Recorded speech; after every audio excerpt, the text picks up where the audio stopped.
Hi friends, welcome to S Lohitashwa All in One channel. இன்னைக்கு நம்ம double beans gravy எப்படி செய்கிறதுன்னு பார்க்க போகிறோம். இந்த கிரேவி வந்து சப்பாத்தி, பூரி, நான், பரோட்டா, ஈவன் ரைஸ்க்குமே கூட சூப்பராக பர்ஃபெக்டான காம்பினேஷனாக இருக்கும். இந்த கிரேவி செய்கிறதுக்கு தேவையான பொருட்கள் முதல்ல பார்த்துடலாம். நான் இங்கே காஞ்ச டபுள் பீன்ஸை 8 மணி நேரம் ஊற வச்சு எடுத்து வச்சுருக்கேன். இதை வேக வைக்கலாம் இல்லை, ஊற வச்சு மட்டும் தான் வச்சுருக்கேன். அடுத்து இங்கே நான் 4 தக்காளி எடுத்து வச்சுருக்கேன்.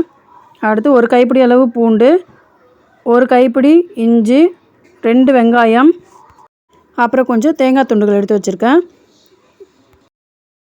அப்புறம் இது கூடவே ஒரு ஏலக்காய், 3 கிராம்பு, கொஞ்சம் பட்டை எடுத்து வச்சுருக்கேன். இது எல்லாத்தையும் சேர்த்து தனியாக அரைச்சி வச்சுக்கணும். அடுத்து தாளிப்புக்கு தேவையான பொருட்கள் பார்த்துடலாம். இங்கே நான் 2 பிரிஞ்சி இலையை 4 நாளாக பிச்சு எடுத்து வச்சுருக்கேன். அது கூடவே 2 ஏலக்காய், 3 கிராம்பு, கொஞ்சம் பட்டை, கொஞ்சம் சோம்பு, இது கூடவே ஒரு கொத்து கருவேப்பிலை. இங்கே ஒரு குக்கரில் 3 ஸ்பூன் அளவு எண்ணெய் எடுத்து வச்சுருக்கேன் தாளிப்புக்காக. இப்போ இந்த பொருட்கள் எல்லாம் அரைச்சி எடுத்துகிட்டு வந்துடலாம். அதுக்கு முன்னாடி ஸ்டவ் ஆன் பண்ணி எண்ணெயை சூடேற விட்டுடலாம். எண்ணெய் சூடேறட்டும். ஃப்ரெண்ட்ஸ், நான் மசாலா பொருட்கள் மட்டும் சேர்க்கும் போது காமிக்கிறேன் உங்களுக்கு. பாருங்கள், எல்லாத்தையும் அரைச்சி எடுத்துகிட்டு வந்தாச்சு. இங்கே எண்ணெயும் சூடேறி இருக்குது. அடுத்து என்ன பண்ணுறதுன்னு பார்க்கலாம். இங்கே நம்ம தாளிப்பு கொடுத்துருந்த எல்லா பொருளையும் ஒன்றா சேர்த்துக்கலாம். அடுத்து அது கூடவே கருவேப்பிலையை சேர்த்துக்கலாம். கருவேப்பிலையை சேர்த்து நல்லா பொரிய விடலாம். கருவேப்பிலை பொரிஞ்சிருச்சு. இப்போ நம்ம அரைச்சி வச்சுருந்த விழுதை சேர்த்துக்கலாம். இதை மொத்தத்தையும் சேர்த்துட்டு நல்லா கலந்து விட்டு மூடி வச்சுருங்க உடனே, இல்லைன்னா ஃபுல்லாக வெளியில் தெறிக்கும். எல்லாத்தையும் உள்ளே சேர்த்தாச்சு. இப்போ இதை ஒரு முறை நல்லா கலந்து விட்டுறலாம். நல்லா கலந்து விட்டாச்சு. இது தண்ணி முழுதும் வத்துற வரைக்கும் நம்ம மூடி போட்டு மூடி வச்சுருக்கணும். ஆனால் நடுவில் கலந்து விட்டுக்கணும், இல்லைன்னா அடிப்பிடிச்சிரும். இப்போ நம்ம இதை மூடி போட்டு மூடி வச்சிடலாம். ஸ்டவ்வை சிம்லேயே வச்சுருங்க. வாங்க இப்போ ஓப்பன் பண்ணி பார்த்துருவோம். பாருங்கள், தண்ணி நல்லா வற்றி இந்தளவுக்கு சுருண்டு வந்திருக்கு. இப்போ இது கூட ஊற வச்சுருக்க டபுள் பீன்ஸை நான் சேர்த்துக்கிறேன்.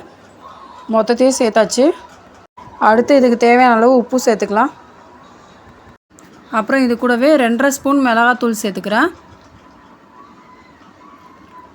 அதுக்கப்புறம் 2 பிஞ்ச்,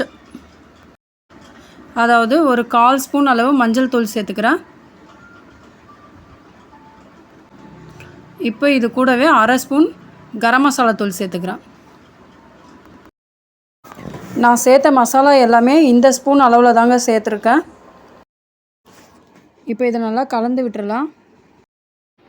இதில் தேவையான அளவு தண்ணி ஊற்றிக்கலாம்.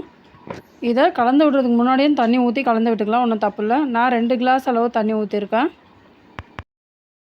பாருங்கள், நல்லா கலந்து விட்டுட்டு ஹை ஃப்ளேமில் வச்சு ஒரு தட்டு போட்டு மூடி வச்சுருங்க. தட்டு போட்டு மூடி வச்சுட்டு நல்லா கொதி வரட்டும். கொதி வந்ததுக்கப்புறம் பார்க்கலாம். பாருங்கள், குழம்பு நல்லா கொதிச்சிருச்சு. இப்போ தட்டை கொஞ்சம் ஏர் போகிற மாதிரி மூடி வச்சு ஒரு 2 நிமிஷம் அப்படியே வச்சுருங்க. பாருங்கள், 2 மினிட்ஸ் ஆகிடுச்சு. குழம்பு ஓரளவு வற்றி வந்திருக்கு. இப்போ இதை நம்ம அப்படியே மூடி போட்டு மூடி வச்சிடலாம். இதை அப்படியே மூடி வச்சு ஒரு 3 விசில் வரட்டும். அது வரைக்கும் விட்டு வச்சுருங்க. அப்படியே சிம்லேயே வச்சு 3 விசில் வரணுங்க. 3 விசில் வந்துருச்சு. இப்போ அப்படியே ஸ்டவ் ஆஃப் பண்ணி வச்சிடலாம். கேஸ் ரிலீஸ் ஆகட்டும். பாருங்கள், கேஸ் ஃபுல்லாக ரிலீஸ் ஆகிடுச்சு. இப்போ ஓப்பன் பண்ணி பார்க்கலாம். ஓப்பன் பண்ணும்போதே ஸ்மெல்லு பயங்கரமாக இருக்குது. சூப்பராக இருக்குது. டேஸ்ட்டும் ரொம்ப சூப்பராகவே இருக்கும். ஃப்ரெண்ட்ஸ், இந்த வீடியோ உங்களுக்கு பிடிச்சிருந்தா என்னோடய சேனல் சப்ஸ்கிரைப் பண்ணி வச்சுக்கோங்க. இந்த ரெசிபி உங்களுக்கு பிடிச்சிருந்தா லைக் பண்ணுங்கள். இந்த மாதிரி பயிறு வகைகளை அடிக்கடி நீங்கள் உங்கள் ஃபுட்டில் சேர்த்துக்கோங்க. ரொம்ப ஹெல்த்தியானதை கூட.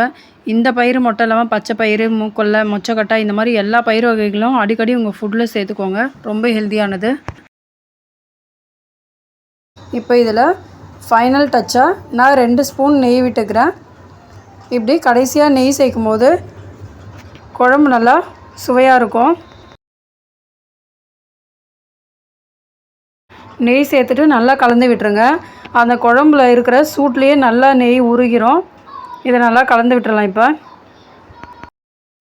பாருங்கள், எவ்வளோ சூப்பராக இருக்குது. பார்க்குறதுக்கு கறி குழம்பு மாதிரியே இருக்குது. செஞ்சு சாப்பிட்டு பாருங்கள், சூப்பராக இருக்கும்.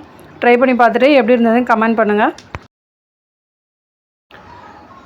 டபுள் பீன்ஸ் கிரேவி ரெடி ஆயிடுச்சு. தேங்க்ஸ் ஃபார் வாட்சிங். பாய்.